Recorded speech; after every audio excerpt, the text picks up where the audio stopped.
The rain fell in sheets, cold and merciless, soaking through Thora's thin jacket until it clung to her skin like a second layer of misery. She stood at the edge of Shadowpine Pack territory, her single duffel bag clutched in trembling hands, staring at the gates that had just closed behind her with such finality. The metal clanged shut, echoing through the storm like a death knell. She'd lived behind those gates her entire life. 24 years of loyalty, of service, of believing she belonged. All of it meant nothing now. Her hand drifted to the small swell of her belly, barely visible under her loose clothes but impossible to ignore.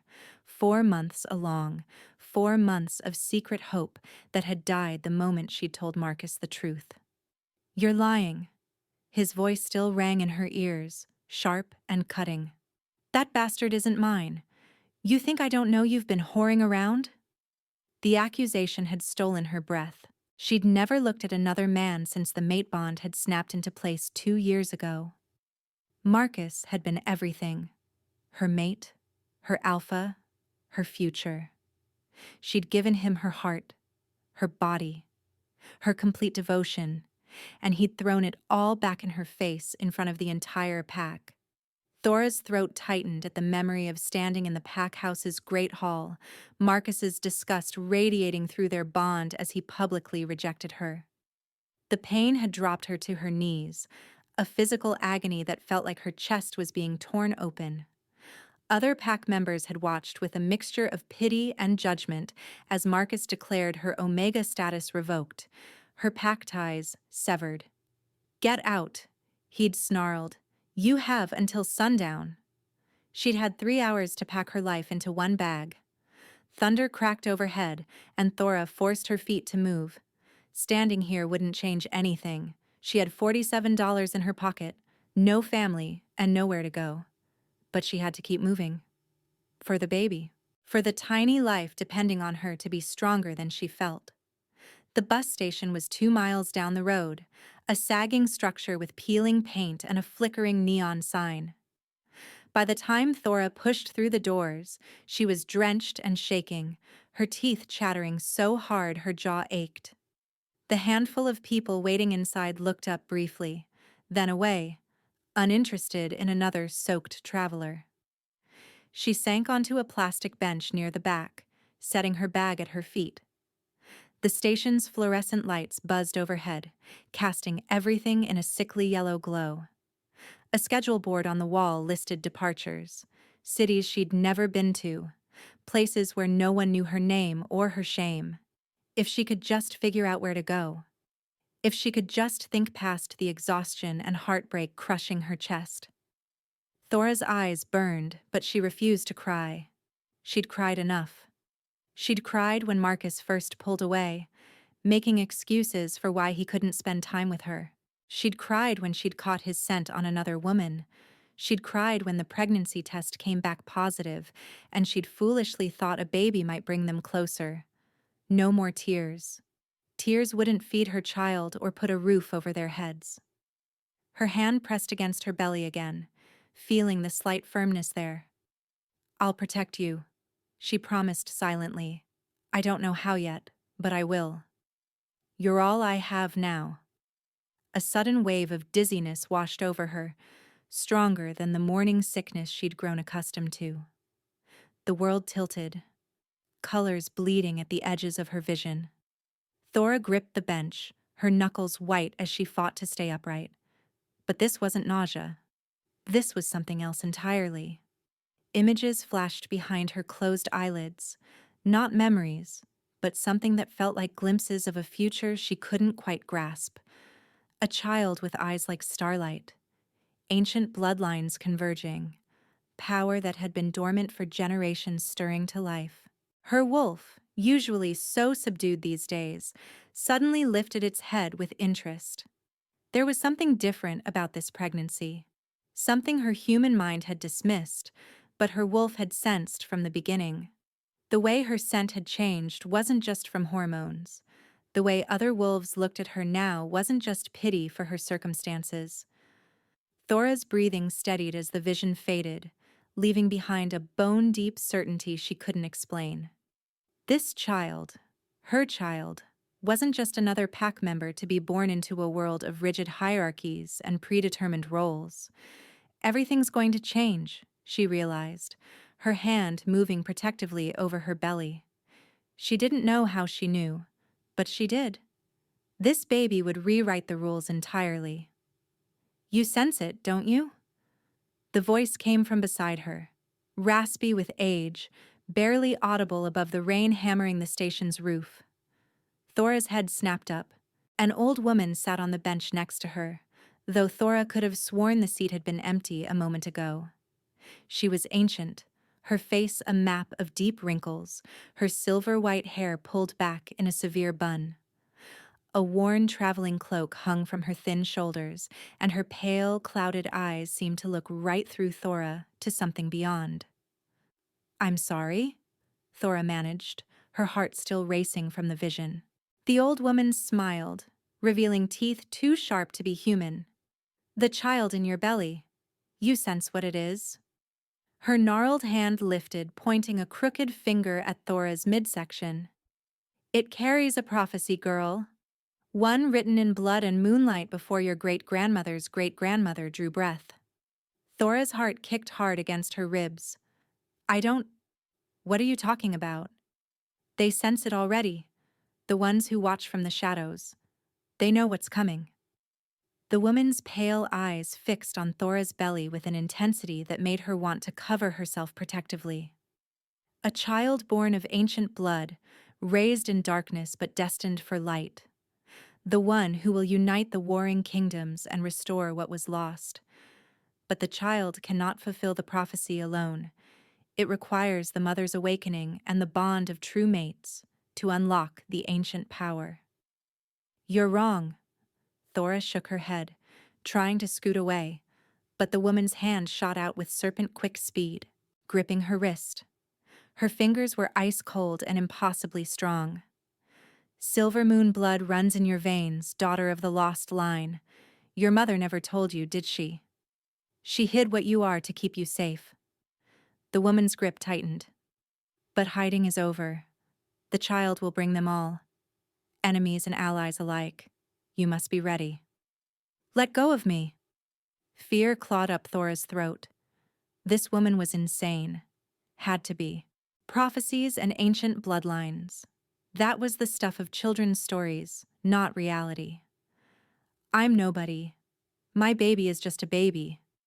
"Nothing is ever just anything, child." The woman released her wrist and stood, her movements fluid despite her apparent age. "When the Alpha King finds you, don't run. He is part of the prophecy too, though he doesn't know it yet. Together, you will either save our kind or watch it burn." "Wait." Thora reached out, but the woman was already walking away, her walking stick tapping against the dirty linoleum. "What am I supposed to do? I don't understand." The woman paused at the station door, glancing back over her shoulder. In the flickering fluorescent light, her eyes seemed to glow silver, the same shade as the full moon. "Survive, Thora of Silver Moon. The rest will come." Then she pushed through the door and vanished into the rain. Thora lurched to her feet, ignoring the way her vision swam. She stumbled to the door and shoved it open, scanning the empty street beyond. Nothing. No one. The woman had disappeared as completely as if she'd never existed. "No, no, no." Thora's breathing came fast and shallow.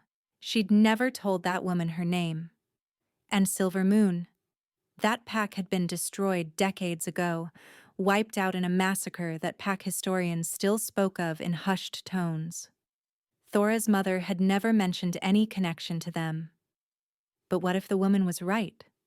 What if this baby was somehow special? Somehow dangerous? What if people came hunting for her child? The strength drained from Thora's legs. She sagged against the doorframe, one hand pressed to her belly, the other clutching the doorframe to stay upright. Everything was spinning.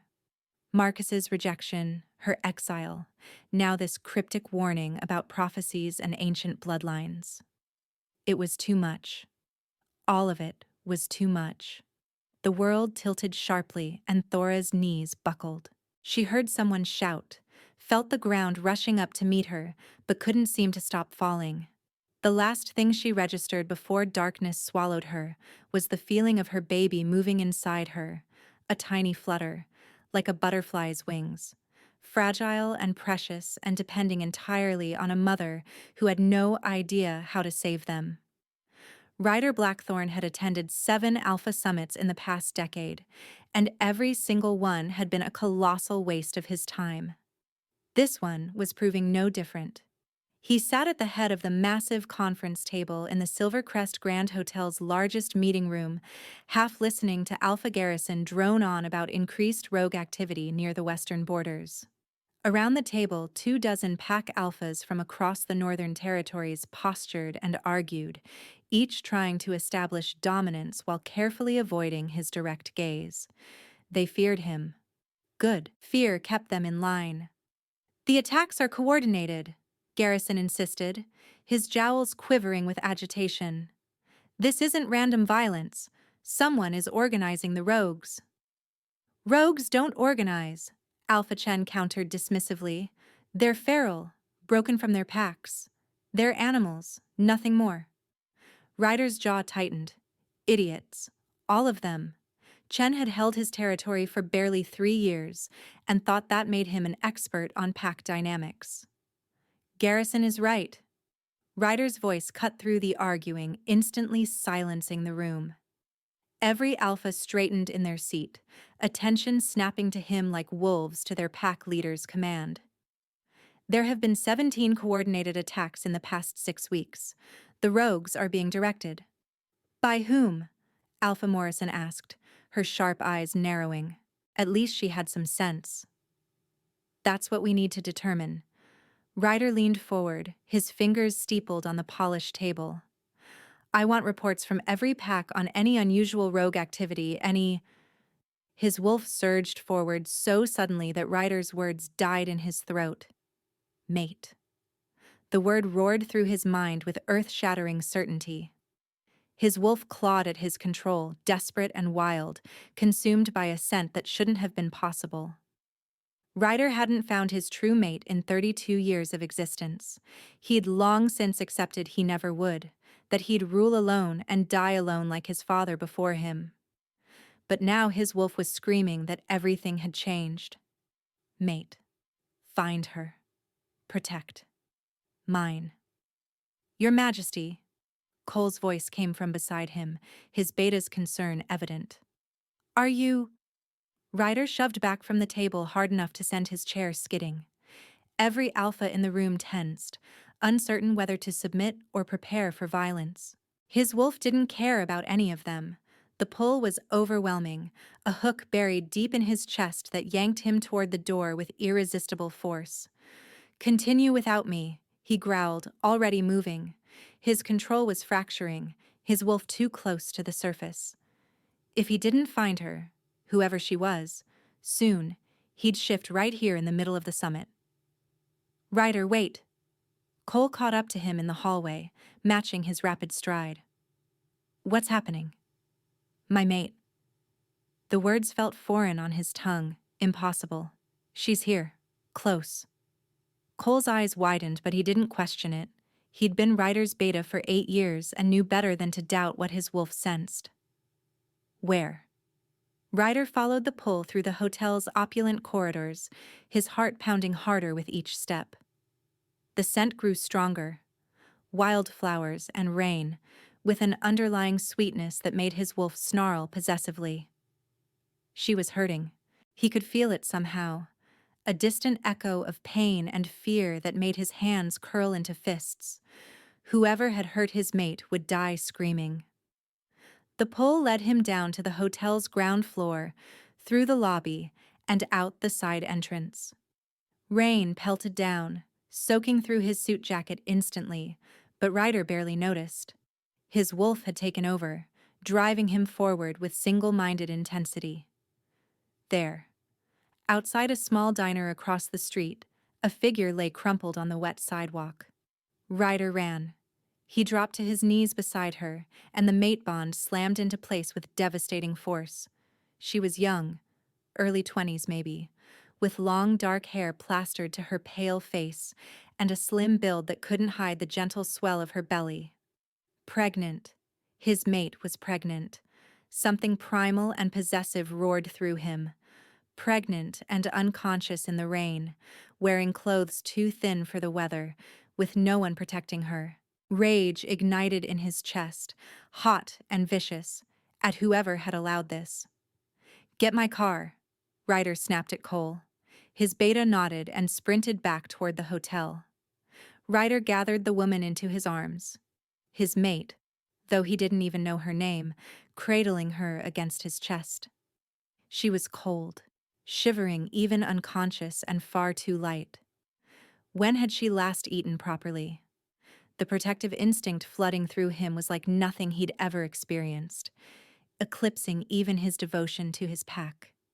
His wolf crooned, satisfied now that they had her in their arms. Safe. Keep her safe. Ours. Her eyelids fluttered, dark lashes trembling. Ryder held his breath as her eyes slowly opened, and he found himself staring into the most striking amber eyes he'd ever seen. Wolf eyes, luminous even in her weakened state. The moment their gazes locked, awareness flared in her expression. She felt it too. The bond. The absolute certainty that they belonged to each other. Then terror replaced recognition, and she shoved weakly at his chest. "Let go," she gasped, her voice raw. "Don't. I can't." "Easy." Ryder kept his voice low and soothing despite his wolf's snarling protest at her rejection. "You collapsed. You need medical attention." "No."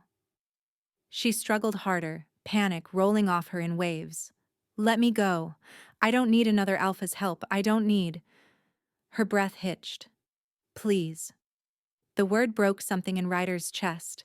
His mate was begging him to release her, terrified of him, and he had no idea why. But he could feel her trembling, could see the exhaustion in her beautiful face, and knew with absolute certainty that if he let her go, she'd end up dead on these streets. Cole pulled up in Ryder's black SUV, and Ryder made a decision. His wolf agreed completely. "I'm not going to hurt you," he told her firmly, standing with her still held against his chest. She weighed almost nothing. "But I'm not letting you go either. You're my mate. And you need help." "No." She fought him in earnest now, but she was too weak, too exhausted. "I won't be some alpha's plaything again. I won't." Again. The word made Ryder's vision flash red. Someone had hurt her. Some other alpha had damaged his mate so badly that she'd rather die in the rain than accept help. He'd find out who, and he'd tear them apart. "You're safe," Ryder said, climbing into the SUV's back seat with her. Cole slid behind the wheel without a word. "I swear on my life, you're safe now." She stared up at him, those amber eyes swimming with tears and fear and desperate hope she was trying to suppress. The mate bond hummed between them, undeniable and overwhelming. "Who are you?" she whispered. "Ryder Blackthorn." He watched her face carefully as Cole pulled into traffic, heading for his private suite in the hotel's penthouse. Alpha King of the Northern Territories. The color drained from her face. For a moment, Ryder thought she might faint again. "No," she breathed. The woman said, "This can't be happening. I'm nobody. I'm just—" Her hand pressed protectively to her belly. "Please don't take my baby. Whatever prophecy she was talking about, it's not real. My baby is just a baby." "Prophecy?" Ryder exchanged a sharp glance with Cole in the rearview mirror. "What woman? What prophecy?"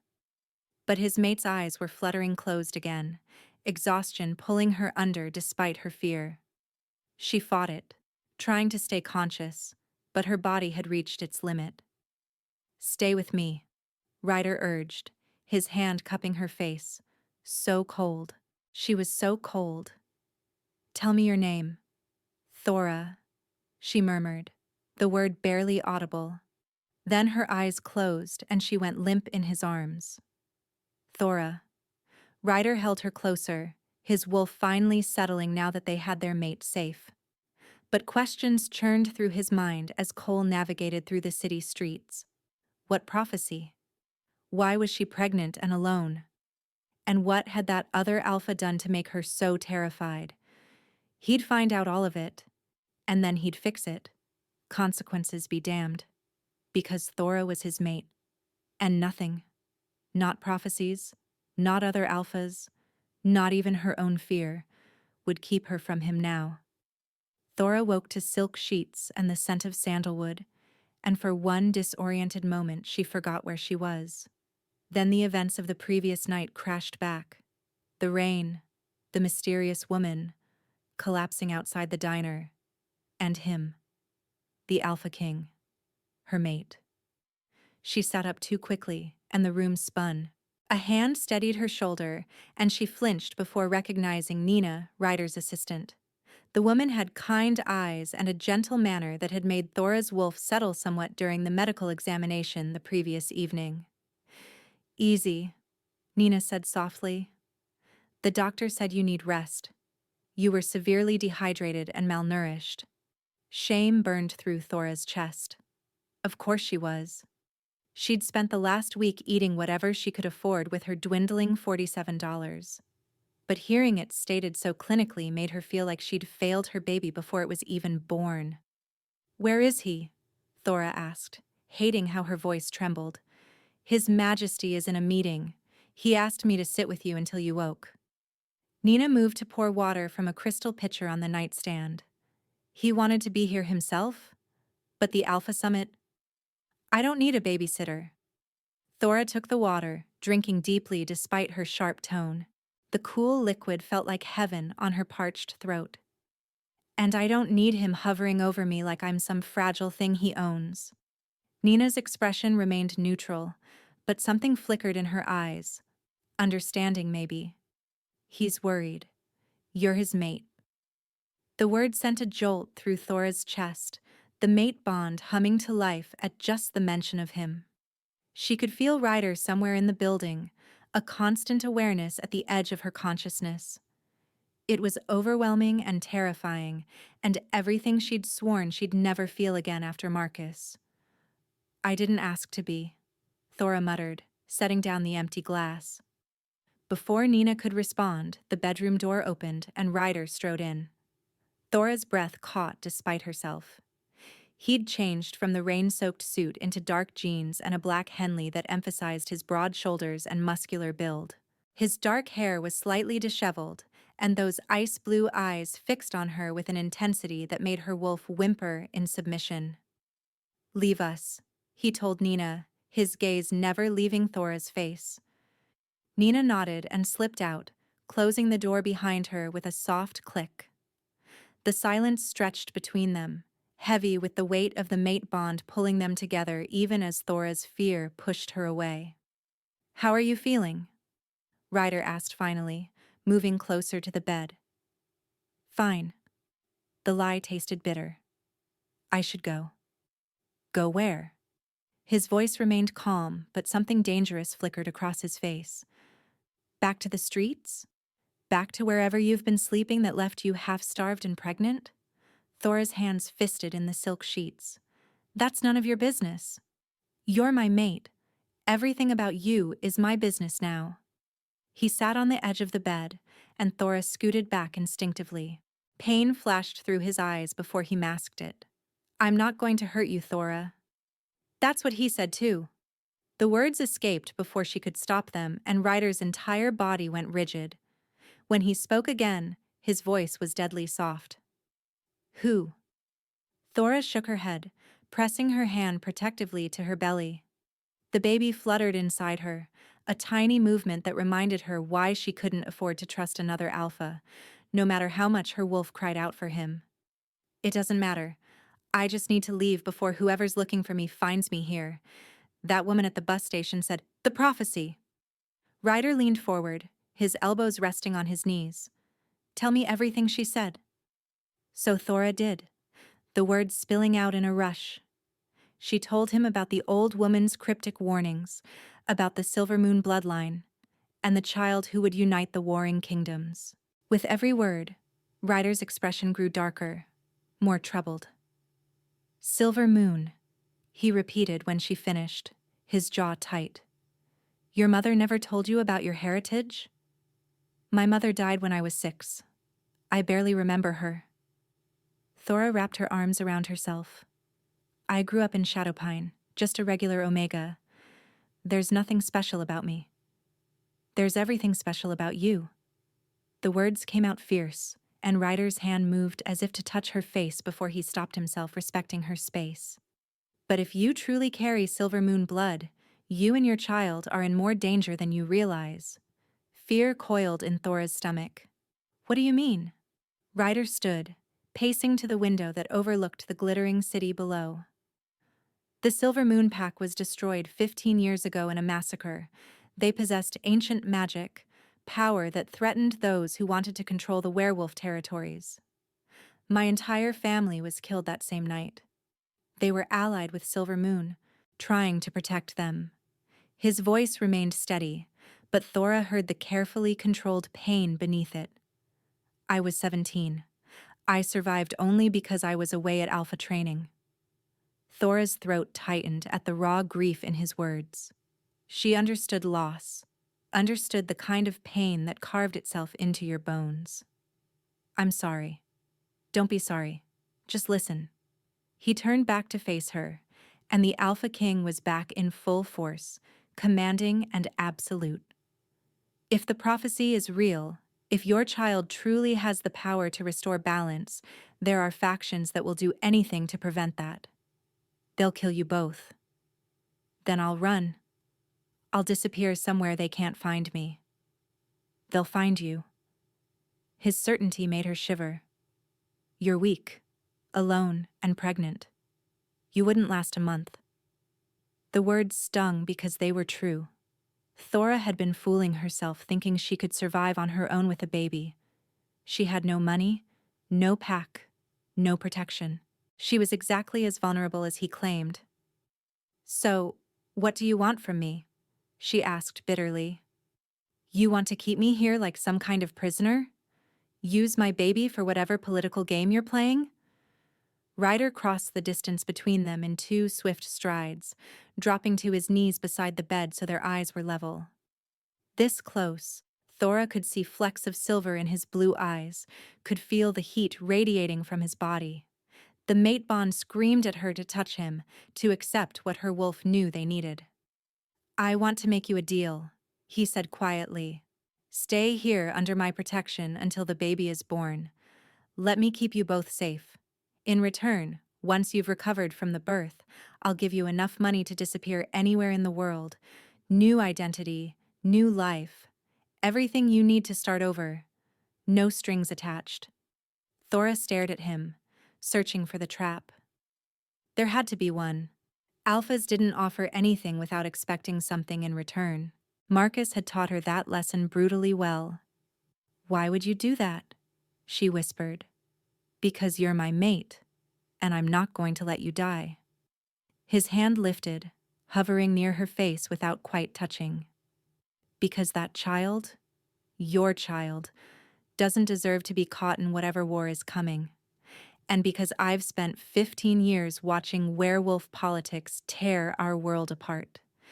If there's even a chance the prophecy is real, that your baby could bring peace, then protecting you both is my responsibility as Alpha King. You don't want the mate bond, Thora said, trying to understand. You're offering to let me leave. Something painful crossed his expression. I want it. My wolf wants it so badly I can barely think straight. But I won't trap you. I won't force you into something you clearly don't want. His jaw clenched. Whoever he was, the alpha who hurt you, he broke something in you. I can see it every time you look at me. So no, I won't claim you. I'll just keep you safe until you're strong enough to choose your own path. Tears burned Thora's eyes. It was the kindest thing anyone had offered her in months, And coming from the most powerful alpha in the Northern Territories, it felt impossible. But she could feel the truth of his words through their bond. He meant it. Okay, she breathed, until the baby is born. Then I leave, and you let me go. I promise. Ryder extended his hand, and after a long moment, Thora took it. The contact sent electricity racing up her arm, the mate bond singing with joy at even this simple touch. His hand was warm and rough with calluses, completely engulfing hers, and for just a second, Thora let herself imagine what it would be like to trust him fully. Then she pulled away, breaking the contact, and the loss felt like a physical ache. Ryder stood smoothly, his expression carefully neutral now. I'll have Nina bring you some clothes.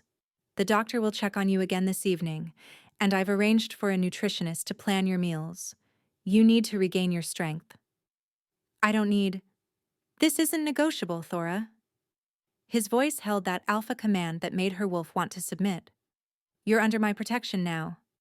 That means you follow my rules about your health and safety. He left before she could argue, and Thora collapsed back against the pillows, her heart racing. What had she just agreed to? Months living in close proximity to her mate, fighting the bond every single day, all while her body grew heavy with another alpha's child. She pressed her hand to her belly, feeling the slight swell there. I'm doing this for you, she whispered to her baby, just for you. But even as she said it, she wondered if she was lying to herself. The days blurred together in a strange routine that felt both foreign and oddly comfortable. Ryder had given Thora free rein of the penthouse, which sprawled across the entire top floor of the high-rise. Floor-to-ceiling windows offered breathtaking views of the capital city, and every room was decorated with understated luxury that made her old pack house room look like a closet. 2 security guards were always stationed outside the penthouse entrance, broad-shouldered men named Derek and Levi, who nodded respectfully whenever she passed, but never spoke unless addressed. Nina visited daily, bringing clothes that actually fit Thora's changing body and handling the logistics of doctor's appointments and meals with quiet efficiency. And then there was Ryder. He was always there, a constant presence even when he was locked in his office handling pack business. Thora could feel him through their bond, a steady warmth at the edge of her awareness. Sometimes she'd catch him watching her with an expression of such fierce longing that it made her breath catch. But he never pushed, never demanded more than she was willing to give. It was driving her slowly insane. 5 days after moving in, Thora found herself unable to sleep, restless with the baby's movements and the constant pull of the mate bond. She padded out to the main living area in the oversized t-shirt Nina had provided as sleepwear, expecting the penthouse to be empty. Instead, she found Ryder standing at the windows, a glass of amber liquid in his hand, staring out at the city lights below. He'd shed his usual button-down shirt for a simple gray t-shirt that clung to his muscular back, and his feet were bare against the hardwood floors. Something about seeing him so casual, so unguarded, made Thora's heart twist. "Can't sleep?" he asked without turning around, somehow sensing her presence. Thora hesitated, every instinct screaming at her to retreat to her room. But the loneliness she'd been fighting for days finally won out. "The baby's active tonight. Come here." It wasn't a command, just an invitation, but Thora found herself moving forward until she stood beside him at the window. He was careful not to touch her, maintaining a few inches of distance even though she could feel the heat radiating from his body. They stood in silence for a long moment, watching the city below. Then Ryder spoke, his voice low and rough. "I used to stand here and feel nothing, just emptiness where my family used to be. After the massacre, I threw myself into becoming Alpha King because it gave me purpose, something to focus on besides the grief." He took a sip of his drink. "I told myself I didn't need a mate, didn't need anyone. That being alone was easier." Thora's throat tightened. "What changed?" "You." He finally looked at her, and the raw emotion in his eyes stole her breath. The moment I caught your scent, everything changed. Suddenly I could feel again, want again. My wolf won't stop pushing me to claim you, to mark you, to make sure you can never leave. His hand tightened on his glass.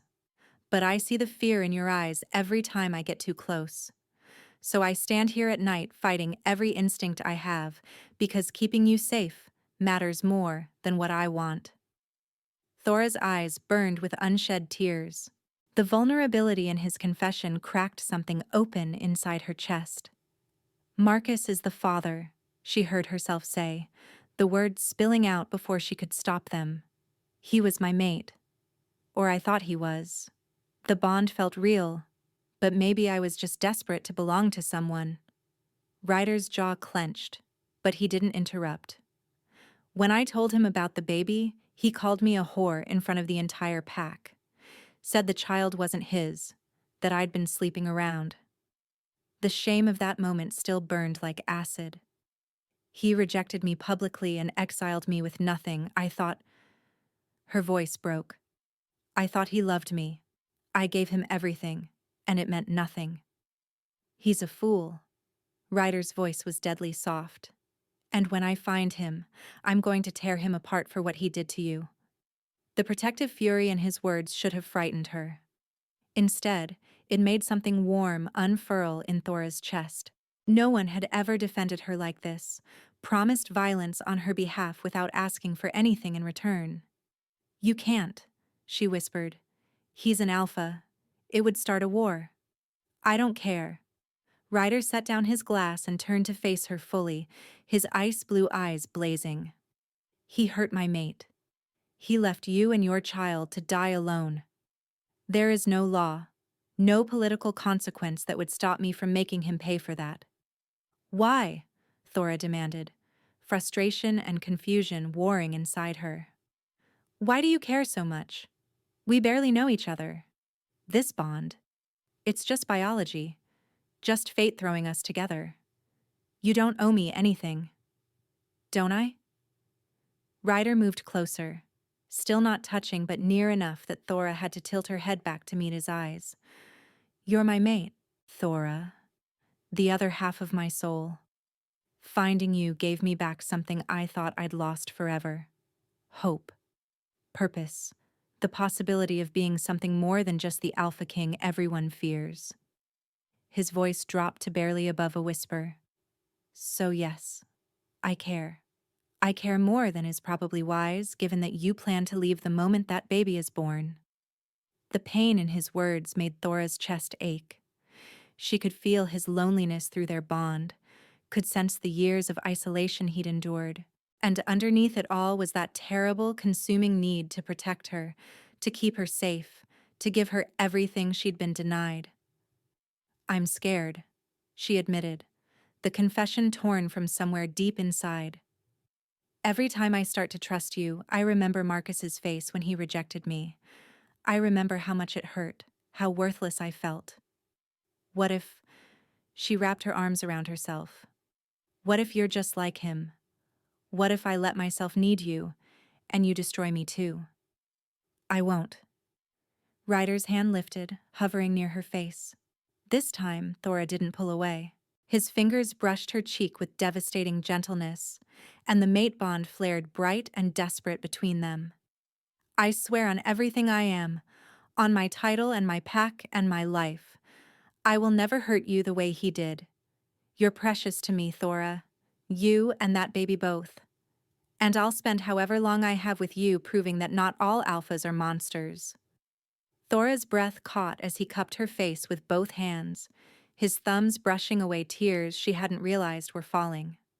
This close, she could see the silver threading through his blue eyes, could feel his heartbeat racing as fast as hers through their connection. What if I can't ever trust you? She whispered. What if I'm too broken? Then I'll wait.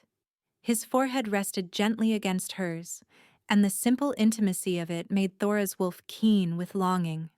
I'll wait as long as it takes, even knowing you'll leave when the baby comes, because you're worth waiting for. The last of Thora's defenses crumbled. She rose onto her toes and pressed her lips to his, the kiss tentative and terrified and desperate all at once. Ryder groaned low in his throat, his arms coming around her to pull her closer, careful of her belly between them. The mate bond exploded with golden light, singing with joy at finally being acknowledged. But even as Thora lost herself in the heat of his kiss, a small voice in the back of her mind whispered that this was dangerous, that letting herself fall for the Alpha King would only lead to more heartbreak. She just didn't know if she was strong enough to resist anymore. The sound of raised voices pulled Thora from her reading the next afternoon. She'd been curled up in the library, a room filled floor to ceiling with books that made her fingers itch to explore, when the commotion started. Through the walls, she heard Ryder's voice, cold and commanding, followed by another male voice that made her blood run ice cold. Marcus. Thora's book tumbled from her hands as she stumbled to her feet. No. He couldn't be here. How had he found her? She made it to the living room just as Ryder emerged from his office, Cole at his side. Both men looked murderous, and Thora realized with a jolt that Ryder must have sensed her distress through their bond. "Stay here," Ryder commanded, but Thora shook her head. "He came for me. I need to—" "You need to stay behind me where you're safe." Ryder's voice held that alpha authority that made her wolf submit automatically. His eyes softened slightly as he took in her pale, trembling form. "I won't let him near you, Thora. I promise." Cole moved to stand beside her, a silent guard, as Ryder stalked toward the penthouse entrance. Thora's hands fisted at her sides, her heart hammering so hard she thought it might crack her ribs. What did Marcus want? Why was he here? The elevator doors opened, and Marcus strode out flanked by two of his pack warriors. He looked exactly as Thora remembered. Sandy blonde hair, cold brown eyes, the powerful build of an alpha who'd never known real hardship. When his gaze found her across the room, his lip curled in disgust. "There you are," he said, his voice dripping with false concern. "I've been searching everywhere for you, Thora. We need to talk about the resources you stole from Shadowpine before you ran away." "She stole nothing," Ryder snarled, moving to block Marcus's view of Thora entirely. "And you're not welcome in my territory. Leave. Now." "The whore is carrying my child," Marcus shot back, his words making Thora flinch. "That gives me rights." "Your child?" Ryder's laugh was sharp and dangerous. "You told your entire pack the baby wasn't yours. You called her a liar and a whore, swore up and down the child was some other man's. Now suddenly you want to claim paternity?" His eyes narrowed. "What changed, Marcus? Did you finally hear about the prophecy? About the power your child might carry?" Marcus's jaw tightened, and his silence was answer enough. "You rejected her." The windows rattled with the force of Ryder's roar, and his eyes flashed with his wolf's fury. "You called her a liar, exiled her pregnant with nothing, and left her to die. You have no rights to anything, least of all her child." Marcus's expression twisted with rage. "You don't understand what she is, Your Majesty. That bastard is under my protection." Ryder's voice dropped to something deadly and soft. "Along with his mother. So I suggest you leave before I forget diplomatic protocols and tear your throat out on principle." For a long moment the two alphas stared each other down, the air crackling with barely contained violence. Then Marcus smiled, and the expression made Thora's stomach turn. She knew that smile. It meant he had a trap ready. "I didn't come here just to demand her return," Marcus said smoothly. "I came to warn you, Alpha King. Your precious mate isn't just some Omega who spread her legs too easily. She's Silver Moon bloodline, descended from the pack that was destroyed 15 years ago for threatening the balance of power." Thora's blood turned to ice. How did Marcus know about her heritage? Ryder's expression didn't change. "I'm aware." "Then you know her child is dangerous.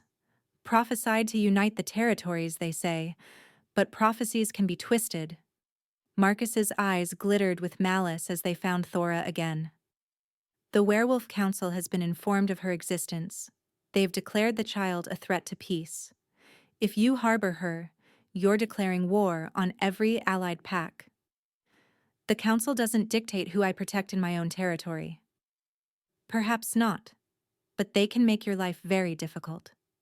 Marcus took a step forward, and both Cole and Ryder tensed. Give her to me. I'll keep her contained until the child is born, and then the council can decide what to do with them both. It's the only way to avoid bloodshed. I'd rather burn the entire werewolf world to ash than hand my mate to you, Ryder said flatly. Cole, escort these gentlemen out before I lose my temper. Cole moved forward with 2 security guards, and Marcus raised his hands in mock surrender. But as he turned to leave, his gaze locked with Thora's one last time, and she saw the promise there. This wasn't over. You always were a stupid little Omega, Marcus called back as the elevator doors opened. Thinking you were special, but you're not. You're just a vessel for power that should never have existed. And when the council comes for you, and they will, your precious Alpha King won't be able to save you. Then he was gone, and Thora's legs gave out. Ryder caught her before she hit the floor, sweeping her up against his chest. His heart pounded against her side, his wolf close to the surface with the need to hunt Marcus down and finish what they'd started. But he controlled it, contained all that rage for her sake. He's wrong, Ryder said fiercely, carrying her to the couch. You hear me? He's wrong about everything. You're not just a vessel. You're... The window exploded inward in a shower of glass. Thora screamed as Ryder threw himself over her, his body shielding hers as dark shapes burst through the opening. Assassins, black-clad wolves with silver knives and murder in their eyes. How had they gotten past the security? How had they made it 50 floors up? Ryder shifted mid-motion, his wolf erupting in a blur of midnight black fur and lethal grace. He tore into the first assassin with savage efficiency, his jaws crushing the man's throat before he even hit the ground. Cole was beside him in an instant, his own wolf form, a massive gray beast, taking down another attacker. But there were so many, at least 6 assassins, all moving with coordinated precision, and half of them were converging on Thora. She tried to scramble backward, her hands wrapped protectively around her belly, but she was too slow. An assassin's hand closed around her ankle, yanking her off the couch. She kicked out instinctively, catching him in the face, but another grabbed her from behind. Then Ryder was there. He crashed into her attacker with the force of a freight train, his wolf's claws ripping the man apart with brutal efficiency. Blood sprayed across the expensive furniture, across Thora's face and clothes. She'd never seen anything so violent, so terrifyingly lethal, and it was all to protect her. Another assassin lunged for Thora while Ryder was distracted. She threw up her hands instinctively, a desperate plea for help dying on her lips. Silver light exploded from her palms. The assassin flew backward, slamming into the wall with bone-breaking force. He slid to the floor unconscious, smoke rising from where the light had touched him. Thora stared at her hands in shock, watching silver energy dance across her fingertips before fading like morning mist. Magic. She had magic. The remaining assassins saw it too. They exchanged glances, something like fear flickering across their faces, then retreated as one. They leaped through the shattered window, somehow scaling down the building's exterior with supernatural speed. Ryder shifted back to human form, blood-spattered and breathing hard. He crossed to Thora in 3 strides, his hands running over her frantically, checking for injuries. Are you hurt? Did they touch you? The baby?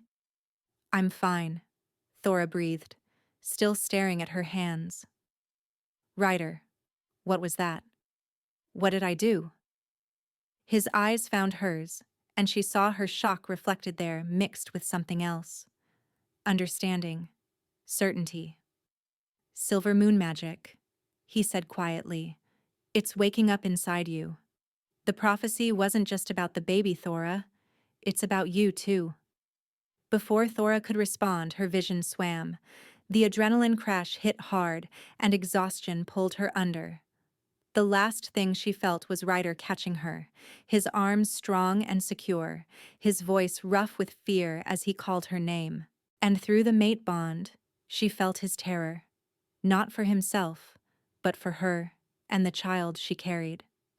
Someone wanted them dead badly enough to send assassins to the Alpha King's own home. Nowhere was safe anymore. 2 months passed in fragile peace. Thora was 6 months pregnant now, her belly round and heavy, the baby growing strong despite the constant threat hanging over them. Ryder had tripled security, moved them to a new location, done everything in his power to keep her safe. But the Council's demands grew louder every day. Surrender Thora and the child, or face war with every allied pack. Thora watched Ryder pace his study that evening, his jaw tight with tension as he reviewed yet another threatening message from the Council.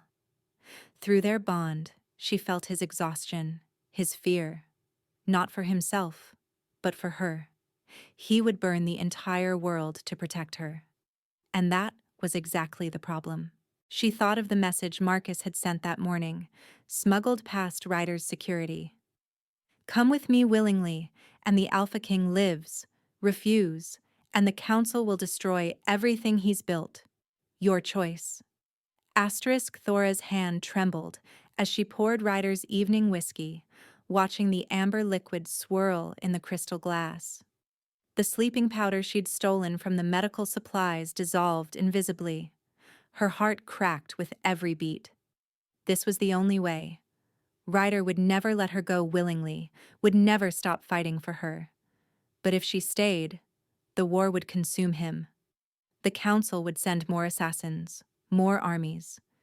People would die. His people, his pack, his loyal warriors. All because of her. All because of the prophecy she'd never asked for. Come to bed, she said softly, pressing the glass into his hands. You've been working for hours. You need rest. Ryder's eyes softened as he looked at her, that fierce love still burning bright. You should be the one resting. The baby's fine. I'm fine. She forced herself to smile, even as her soul screamed in protest. Drink, please. He did, trusting her completely. That trust was a knife in her chest. When his eyes began to droop, when his powerful body swayed, Thora caught him and eased him onto the couch. Her tears fell freely now, splashing against his face as she pressed one last kiss to his forehead. I'm sorry, she whispered. I love you more than I thought I could love anyone. That's why I have to do this. That's why I have to let you go. Through the bond, she felt his wolf stirring, fighting the drug, trying to reach her. But it was too late. She pressed her hand to his heart one final time, memorizing the feel of him. Goodbye, Ryder. Then she walked out of his life, into the darkness where Marcus waited. The mate bond was screaming. Ryder stood in the center of his destroyed penthouse, his hands curled into fists so tight his nails drew blood from his palms. The scent of Thora's fear still lingered in the air, mixed with the acrid stench of the drug she'd used to knock him unconscious. His wolf raged inside him, a feral thing demanding blood and vengeance and the return of their mate. She'd left him, drugged his evening drink and vanished into the night with Marcus, believing she was saving him from war. The fool. His beautiful, self-sacrificing fool. Ryder. Cole's voice came from behind him, carefully neutral. We've tracked them to the eastern border, multiple vehicles, heading toward Silver Moon territory. Ryder's voice came out as a growl, his wolf too close to the surface. Through the bond, he could feel Thora's terror spiking, could sense her pain and regret, like knives in his own chest. Marcus is taking her to the ruins. The Council has declared this an internal pack matter. They're warning us not to interfere. Cole moved closer, his posture submissive but his eyes worried. If you go after her, If you attack council-sanctioned forces, they'll have grounds to move against you. Every allied pack can burn. Ryder turned, and Cole actually stepped back at what he saw in his Alpha King's eyes. I don't care about the council. I don't care about politics or alliances or maintaining peace. They took my mate. They're threatening my child. There is no force in this world that will stop me from getting them back. Then you'll need an army. A new voice spoke from the doorway. Nina stood there, her usual calm replaced by fierce determination. Behind her, a dozen warriors filed in, members of Ryder's personal guard, wolves who had served him for years. We believe in the prophecy, Your Majesty, and we believe in you. Command us. Something cracked open in Ryder's chest. He'd been prepared to go alone, to wage this war as a one-man force of destruction. But looking at the loyal faces before him, he realized he didn't have to. Gear up, he commanded, his voice carrying that alpha authority that made every wolf straighten to attention. We leave in 10 minutes. Anyone who stands between me and my mate dies. No mercy, no prisoners. We're bringing Thora home. The warriors dispersed to prepare, and Cole gripped Ryder's shoulder briefly. We'll get her back, brother. I promise. Ryder nodded, not trusting himself to speak. Through the bond, he reached out to Thora, sending every ounce of his determination and love down that fragile connection. Hold on, he thought desperately. I'm coming. Just hold on. He thought he felt an answer, a flutter of awareness, of desperate hope. But then it was gone, swallowed by her fear. Ryder's wolf surged forward, demanding to be let loose. Soon, he promised it. Soon they would hunt, and kill, and take back what was theirs. The council had made a grave mistake thinking they could take his mate and live. They were about to learn why he was called the Alpha King. The ruins of Silver Moon territory were exactly as haunting as the stories claimed. Ryder and his warriors approached under cover of darkness, moving through the twisted remains of what had once been a thriving pack community. 15 years hadn't been kind to the place. Nature had reclaimed most of the buildings, vines crawling over collapsed walls and through shattered windows. But underneath the decay, Ryder could still sense the old magic, dormant but not quite dead. This was where his family had died, where they'd stood alongside the Silver Moon Pack trying to protect ancient magic from those who feared it. The memories threatened to overwhelm him, but Ryder shoved them down ruthlessly. He didn't have time for grief. Thora needed him. Through the bond, her pain was intensifying. Labor pains. She was going into labor, stress and fear triggering it too early. Faster! Ryder snarled, breaking into a run. His warriors matched his pace, spreading out in attack formation. Cole ran at his right hand, weapons ready, his beta's instincts as sharp as Ryder's own. They found the entrance to the underground chambers hidden beneath what had once been the pack's central meeting hall. Guards stood watch, council soldiers in dark tactical gear, armed with both guns and silver blades. They saw Ryder coming and raised their weapons. They didn't get a chance to fire. Ryder shifted mid-leap, his massive black wolf form crashing into the first guard with bone-crushing force. His jaws closed around the man's throat, and he tasted blood and death and didn't care. These wolves had taken his mate. They deserved no mercy. His warriors flooded in behind him, engaging the guards in a brutal close-quarters battle. Gunfire echoed through the ruins, mixing with snarls and screams. Ryder barely noticed. He was already charging down the stone steps leading underground, following the pull of the mate bond and the scent of Thora's fear. The corridors beneath the ruins were ancient, lit by flickering torches that cast dancing shadows on walls covered in faded murals. Ryder registered images of wolves bathed in silver light, of ceremonies and magic long forgotten, but he didn't slow. Another group of guards tried to block his path, and he tore through them without shifting back to human form. His wolf was in control now, primal and unstoppable. Finally, he burst into a large chamber and froze.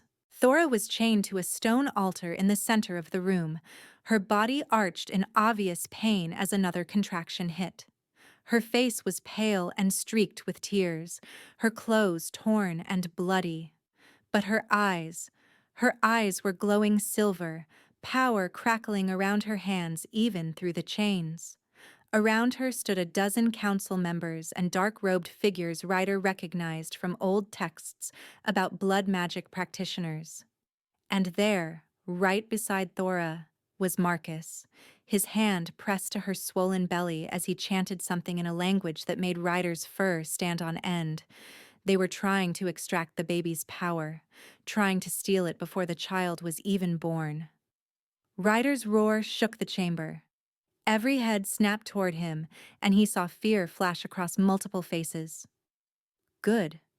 They should be afraid. He shifted back to human form, uncaring of his nakedness, every line of his body radiating lethal intent. Get your hands off my mate. Thora's entire world had narrowed to pain and terror. The contractions were coming faster now, each one tearing through her with devastating force. The baby was coming too early, stressed by everything Thora had endured, and she was going to die here in these ruins. She was going to die, and Marcus was going to steal her baby's magic, and Ryder. Ryder was here. His voice cut through her agony like a lifeline, and Thora's eyes flew open to see him standing at the chamber entrance.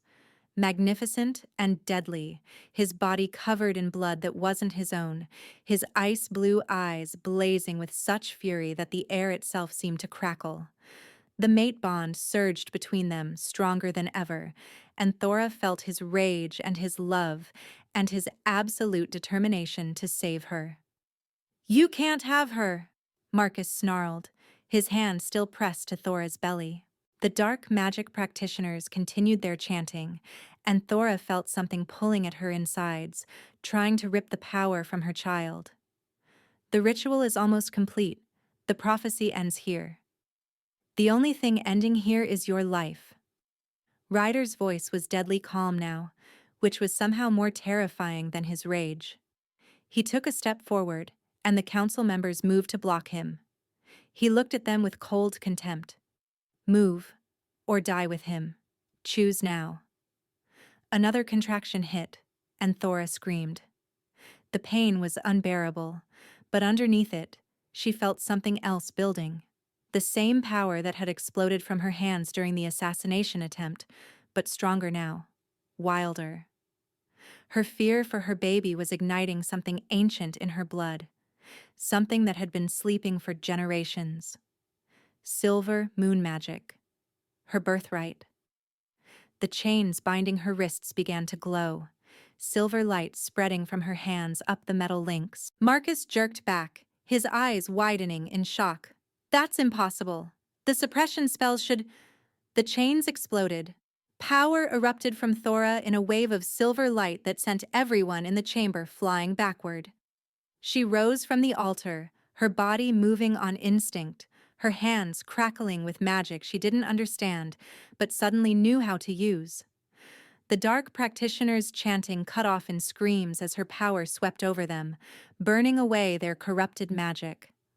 For the first time in her life, Thora felt truly powerful. Not an Omega to be discarded. Not a vessel for someone else's plans, but the last daughter of Silver Moon, born to wield magic that could reshape the world. Marcus scrambled to his feet, his face twisted with rage.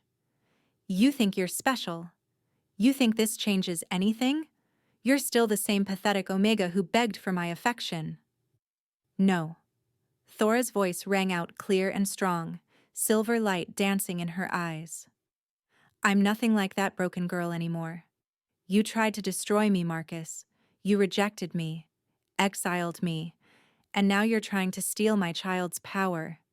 But you failed. I'm stronger than you ever imagined, and I'm done being afraid of you." She raised her hand, and silver flames erupted from her palm. Marcus's eyes went wide with genuine fear. But before she could strike, another contraction hit, harder than before, dropping her to her knees with a cry of pain.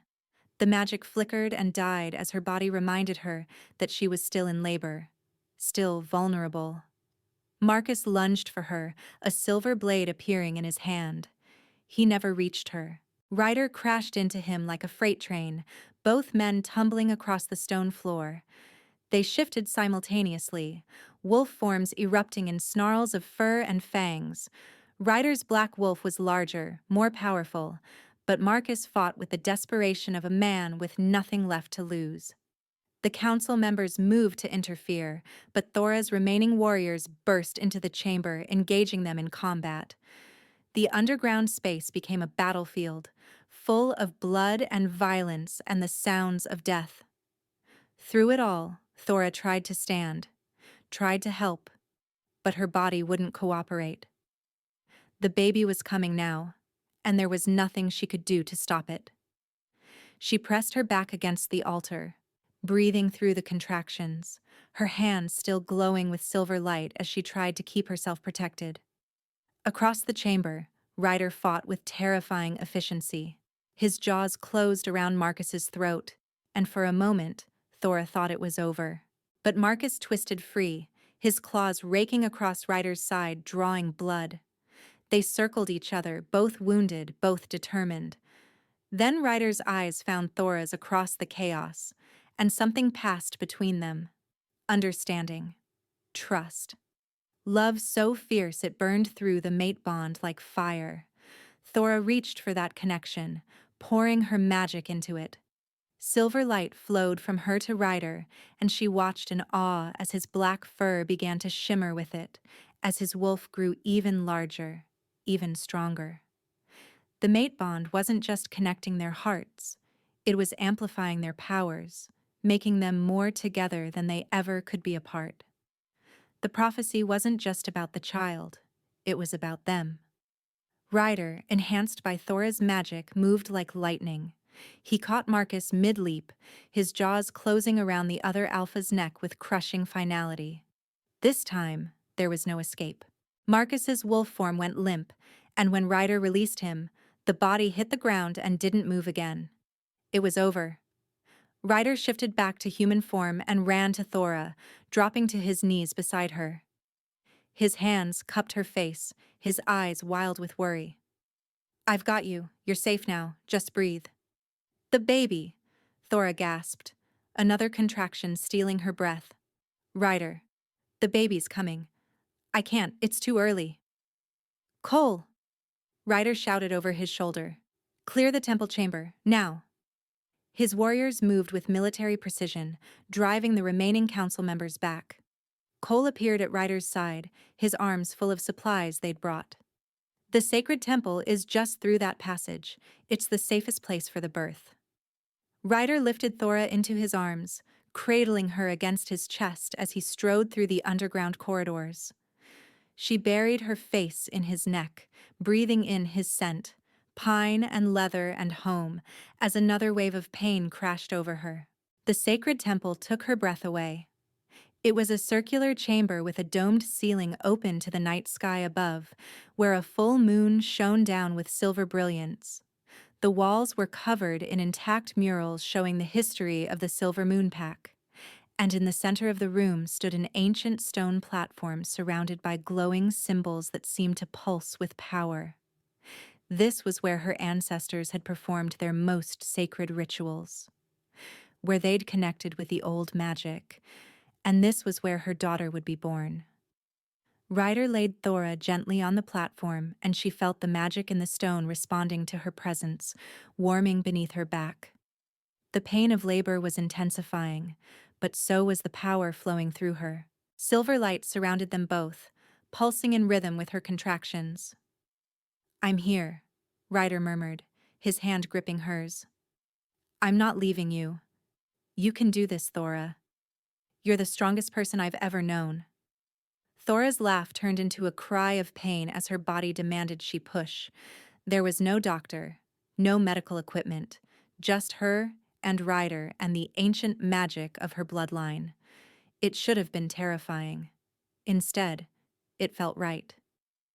"The prophecy," Thora gasped between contractions. "It's not just the baby. It's us. Together. I know. Ryder's eyes blazed with silver light now, too, their mate bond so strong that her magic was flowing through him as well. We're stronger together. We always will be. Thora pushed, and the world exploded into silver light. Power surged from her body in waves, spreading outward from the temple in concentric circles. Through her connection to the land, she felt the corrupted magic that had plagued these ruins for 15 years beginning to break apart, to heal. Felt the dark influence of the blood magic practitioners burning away like mist in sunlight. And then, finally, her daughter was born. Ryder caught the baby, his hands impossibly gentle as he lifted the tiny, perfect life they'd created. The infant's cry rang through the temple, pure and strong, and the silver light intensified until it was blinding. Thora felt the magic surge one final time, felt it connect her daughter to the ancient power of the Silver Moon bloodline, felt the prophecy click into place like a key turning in a lock. Balance. That's what they'd brought. Not through conquest or politics, but through love and trust, and the union of two broken souls who'd found each other when they needed it most. Ryder placed their daughter on Thora's chest, and she wrapped her arms around the tiny warm weight, tears streaming down her face. The baby had a shock of dark hair and, when she opened her eyes, they glowed the same silver as Thora's magic. Luna, Thora whispered, the name coming to her from somewhere deep and ancient. Her name is Luna. Luna, Ryder repeated, his voice rough with emotion. He wrapped his arms around both of them, and Thora felt the mate bond settle into place completely. No more fear, no more hesitation, just absolute certainty that they belong together. I love you, she said, meeting his eyes. I was so afraid, but I love you. I choose you. I choose us. Ryder's breath caught. The deal we made. You were supposed to leave after the baby was born. I promised you a new identity, a new life, no strings attached. His voice roughened with barely contained emotion. That offer still stands. If you want to go, I'll let you, even if it destroys me. Thora reached up to cup his face with her free hand, her silver-touched eyes meeting his. I don't want to run anymore, Ryder. I don't want a new identity or a life without you. That deal was made by a woman who was too broken to believe she deserved love. She pressed her lips softly to his. I'm not that woman anymore. You helped me heal. You showed me what it means to be truly wanted, truly protected. So no, I'm not leaving. I'm staying. I'm choosing you. I'm choosing our family. Ryder's smile was brilliant and devastating. I love you too. Both of you. My mate. My family. He pressed his forehead to hers, his hand resting gently on Luna's tiny back. Forever, Thora. I promise you, forever. Outside the temple, Thora heard the sounds of fighting die away. The dark faction's forces were retreating or surrendering, their leader destroyed by the purifying wave of Silver Moon magic. The prophecy had been fulfilled, and the werewolf territories would be forever changed. But in this moment, holding her daughter and wrapped in her mate's arms, Thora didn't think about prophecies or politics. She just felt grateful. Grateful to be alive, to be loved, to have found her way from broken and abandoned to powerful and whole. The Alpha King had made her rich beyond measure, not with money or status, but with love.